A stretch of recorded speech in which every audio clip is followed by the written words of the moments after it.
జై జై శంకర హరహర శంకర. అద్వైతం కంచి పరమాచార్య అమృతవాణి. ఆత్మ ఇంద్రియాల మధ్య మనస్సు. ఒక ముఖ్యమైన ఇంద్రియం గురించి చెబుతాం. అదే మనస్సు. ఇంద్రియాలు అనుభవించేవన్నీ మనస్సుకే చెందుతాయి. ఇంద్రియాలు లేకుండా కూడా మనస్సు అనుభవించగలదు. సుఖం, దుఃఖం, భయం మొదలైన వాటిని తాను ఊహించి అనుభవించగలదు.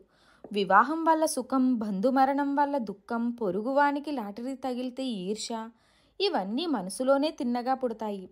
వీటికి ఇంద్రియాలతో పని లేదు. కర్మేంద్రియాల కంటే జ్ఞానేంద్రియాలకే ప్రాధాన్యమిస్తాడు. దానికంటే మనస్సుకు అధిక ప్రాధాన్యమిస్తాడు.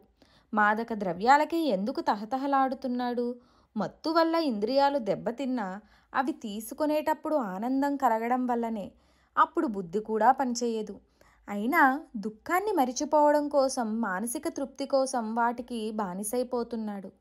ఇట్లా ఇంద్రియాలను చివరకు బుద్ధిని పాడు చేస్తుందని తెలిసినా, లోకమంతా చీత్కరించినా మనస్సునకు ఆనందం కలుగుతుందనే భ్రాంతితో గ్రహిస్తున్నాడు. పోనీ అదే శాశ్వతంగా ఉంటుందా? మత్తు విదిలినప్పుడు ఆనందము కనుమరుగవుతుంది. అన్ని రోగాలు, అన్ని పాపాలు చుట్టుముట్టుతున్నాయి. సర్వము నాశనమైపోతుంది. అందుకే పాపం చరతి పూరుషః అనేది సత్యం. మరిన్ని ఆధ్యాత్మిక విషయాల కోసం మా ఛానల్ను సబ్స్క్రైబ్ చేయండి. వీడియో నచ్చితే లైక్ చేయండి, షేర్ చేయండి, కామెంట్ రూపంలో మీ అభిప్రాయాన్ని తెలియచేయండి.